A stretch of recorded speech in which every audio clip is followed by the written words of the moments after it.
Good morning, boys and girls. Welcome to the second week of remote learning. We're going to review RAP today. R stands for restate. Use the words from the question to start the answer.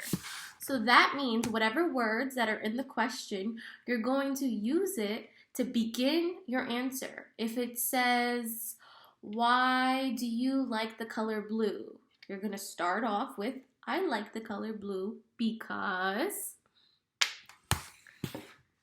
A stands for answer. Answer the question in your own words. So you do the restate and the answer because they go together. And this part is you just giving an answer, but you're using your words from it. You're not copying anything. You're using your words, whatever you think the answer is. And then the really hard one is P, prove. Prove is copying two sentences from the story that support the answer you wrote and explain why you picked that. So that means you copy two examples from the story that made you think of that answer. What made you think that? How did you get your answer? What happened in the story that made you think, "Oh, I know what it is"? Those are the two sentences that you have to copy. Not one, you have to copy two. And then you have to say, why did you copy those? What was the reason for it? So we finished talking about RAP, and now we're going to see the example question. So you had this question before, and I just wanted to go over it. What emotions is Kenny feeling on pages 20 and 21? Use two details to support your answer. So the restate is in blue. Kenny is feeling. So I use the words from the question. Kenny feeling. Kenny is feeling. So I use some of the words in the question to start off my answer. Now the answer is the word I chose in green. Kenny is feeling worried. Now this is the hard part, the P, the proving. I have to write down what clues gave me my answer. What happened in the story that gave me my answer worried? Where did I spark this idea from? I know this because on page 21, you have to say where you got your information from. Don't forget.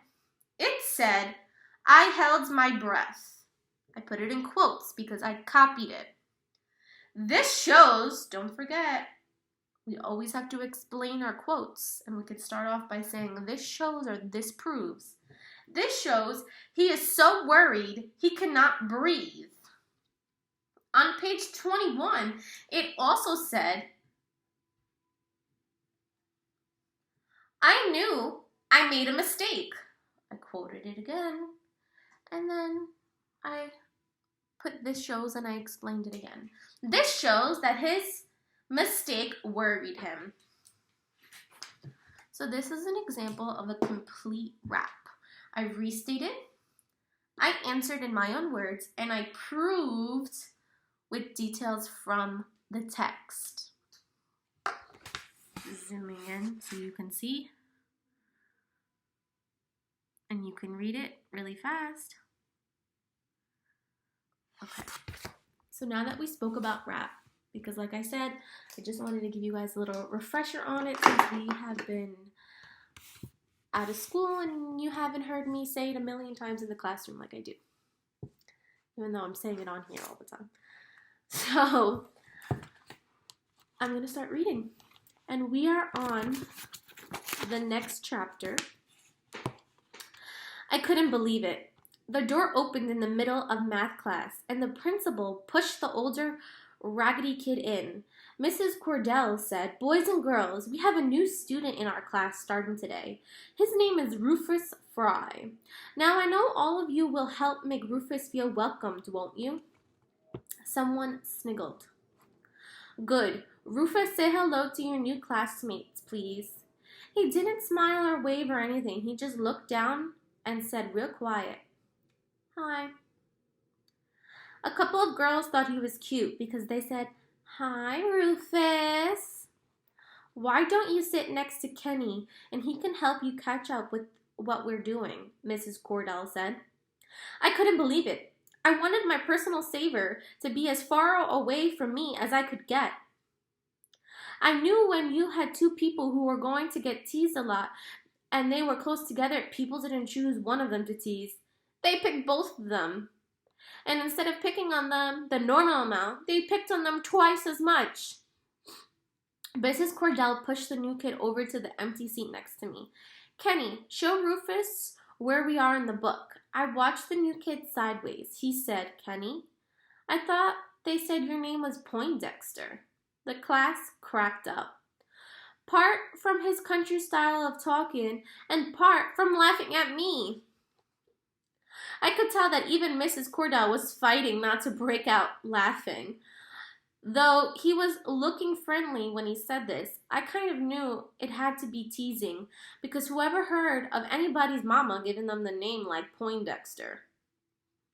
When he sat down next to me, I tried to imitate Brian's death stare, but it didn't work, because the kid smiled at me real big and said, "My name's Rufus."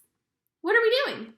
"Times tables." "That's easy. You need some help?" "No," I said, and scooted around in my chair, so all he could do was look at my back. This guy was real desperate for a friend because even though I wouldn't say much back to him, he kept jabbering away at me all through class.